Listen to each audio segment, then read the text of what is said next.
Kalunos-lunos ang sinapit na isang batang babae na pinatay at hinihinalang ginahasa ng trolley driver sa Camarines Sur. Nakatutok si Nico Wahe. Sa mga litrato na lang makikita ng pamilya ng 10 taong gulang na si Juris ang matatamis niyang ngiti. Natagpuan kasi siyang patay, walang saplot pang ibaba at basag ang bungo sa masukal na bahagi ng Barangay Tanawan, Lupi, Camarines Sur. Ayon sa pulisya, isinama ng kanyang lola si Juris sa pagtitinda ng gulay kahapon. Yung victim is allegedly, she was went missing nung umaga.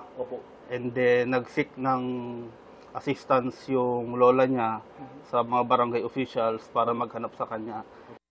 Dito na raw sila nakakuha ng kopya ng CCTV kung saan nakitang kasama ni Juris ang isang driver ng trolley sa lugar na ayon sa pamilya ay madalas nilang kunin para gawing driver kapag nagtitinda sila.